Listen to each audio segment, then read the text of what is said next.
Untuk analisis deskriptif dan G-square, yang pertama kita lakukan adalah persiapan datanya terlebih dahulu.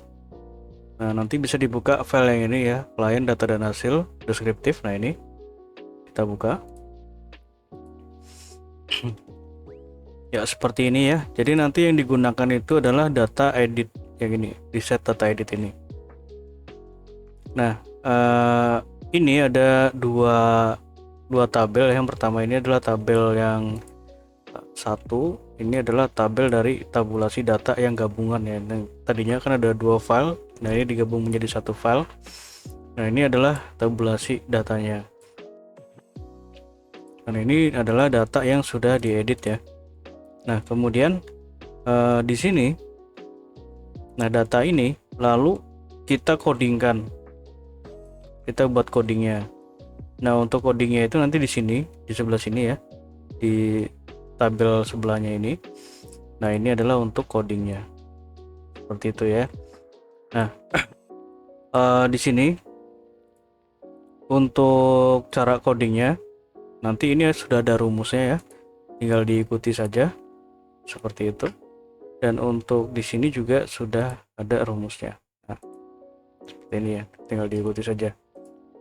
Oke, setelah decoding lalu kita susun seperti ini untuk penamaan variabel di SPSS-nya. Jadi yang pertama ini adalah untuk kode, kemudian di sini adalah untuk yang nama dari variabelnya ya, atau dari kriterianya. Seperti ini ya. Nah, setelah seperti ini lalu kita buka aplikasi SPSS-nya. Nah, di sini saya menggunakan versi 26 ya. Kita masuk ke variable view. Ini kita klik variable view. Nah, kita copy ini ya. Kita copy dari ininya. Nama atau kodenya nih. Kodenya dulu. Seperti ini, lalu paste di sini. Di name ya. Kita paste di name, kemudian label. Nah, label kita masukkan yang ini.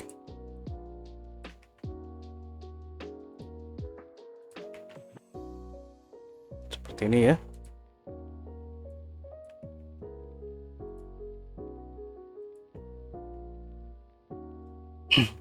Nah, selanjutnya seperti ini. Jadi untuk data ini ya, data ini.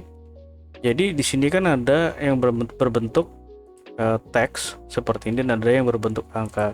Nah, yang berbentuk teks ini kita rubah formatnya atau type-nya ini ke format string ya. Di sini ya, di aplikasi SPSS-nya. Nah, untuk yang dirubah ke dalam format string yaitu dari identitas responden atau orang tua bayi ini ya, dari umur sampai dengan pekerjaan. Nah, untuk merubah ke dalam string, caranya ini ya, type kita klik seperti ini, kita rubah ke string, kemudian karakter kita perbanyak limitnya sampai dengan 128 seperti ini. Sebenarnya untuk karakter ini bebas ya, berapa saja, yang penting nanti ini tidak ada yang terpotong teksnya seperti ini. Nah, setelah terganti string seperti ini, kita copy saja ini ya, kita copy lalu kita blok sampai di pekerjaan. Nah, seperti ini, lalu kita paste. Nah, string juga sama, yang ini width-nya di sini kita paste. Nah, kemudian kita masukkan coding dari balitanya. Yang pertama adalah umur ya, umur kita codingkan dulu. Nah, untuk memasukkan codingnya ini kita klik di sini value kita klik ya. Nah, value 1 itu adalah umur kurang dari 24 bulan. Nah, seperti ini. 2, 3, seperti ini. Nah, setelah dimasukkan semua codingnya lalu klik OK. Jenis kelamin kita masukkan, 1 adalah P, 2 adalah L. Untuk PB, 1 adalah kurang dari atau sama dengan 10 kilo, 11 sampai 20 kg, 3 adalah lebih dari 20 kg. Oke. Kemudian riwayat infeksi. Riwayat infeksi ini pakainya 0 ya. 0 itu tidak ada, kita tulis tidak seperti ini ya, dan 1 adalah ada. Oke, kemudian pola pemberian 0 adalah kurang, 1 cukup, 2 baik. Oke, status gizi 0 adalah buruk,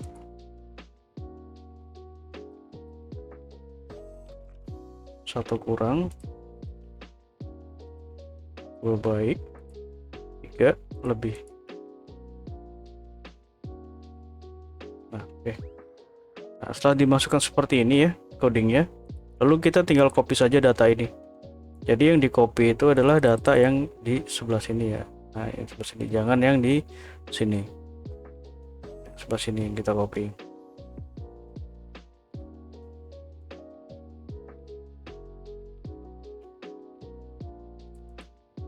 Ya, kita copy seluruhnya seperti ini. Kita copy. Oh ya, di sini nanti ada data yang di bawah. Ini merupakan data deskriptif ya.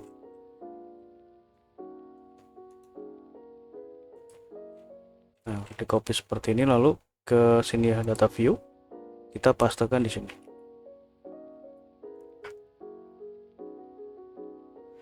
Nah, hasilnya seperti ini ya, jika codingnya betul. Nah, seperti ini.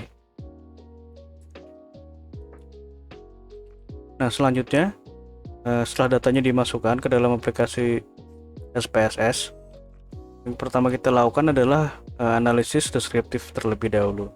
Untuk analisis deskriptif, caranya klik analyze, kemudian ini ya, descriptive statistic, kita pilih frequencies.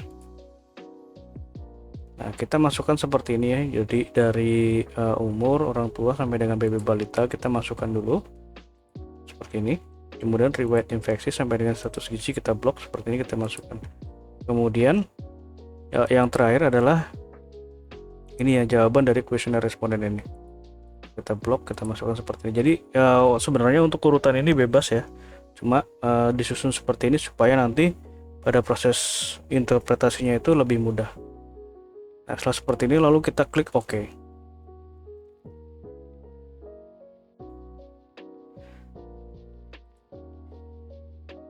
Ya, ini adalah analisis deskriptifnya. Jadi di sini dapat diketahui ya, sudah dalam kriterianya. Jadi untuk orang tua itu usianya dari umur 20 sampai 30 tahun itu ada 27 orang, 31 sampai dengan 40 tahun ada 36 orang, di atas 40 ada 25 orang. Seperti itu, dan ini adalah untuk presentasinya. Nah, ini adalah interpretasi yang sudah saya buat ya. Jadi tabelnya bisa seperti ini atau berbeda. Jadi untuk interpretasinya ini mungkin untuk preferensinya bisa beda-beda ya, tapi yang terpenting adalah bagaimana interpretasi ini dapat memuat informasi yang ada di dalam hasil output SPSS ini. Selanjutnya setelah ini ya deskriptif, kita uji chi-square-nya. Caranya klik analyze, kemudian deskriptif, kita pilih cross tab. Nah, kita masukkan status gizi ini ke dalam kolom, kemudian riwayat infeksi dan pola pemberian makan kita masukkan ke dalam row. Kita klik statistik, kita centang chi-square seperti ini, lalu continue, lalu OK. Nah, ini adalah hasil dari analisis chi-square-nya ya. Jadi di sini ada tabulasi silang yang pertama ya, cross tab ini adalah tabulasi silang. Jadi di sini dapat diketahui contohnya ini ya, riwayat infeksi. Jadi yang tidak mengalami infeksi itu status gizinya ini dapat diketahui. Jadi yang tidak mengalami infeksi, yang memiliki status gizi kurang sebanyak 14 orang, yang memiliki status gizi baik ada 55, dengan lebih ada 6. Jadi di sini dapat diketahui ya, semakin tidak adanya infeksi atau tidak adanya riwayat infeksi, maka status gizinya akan lebih baik.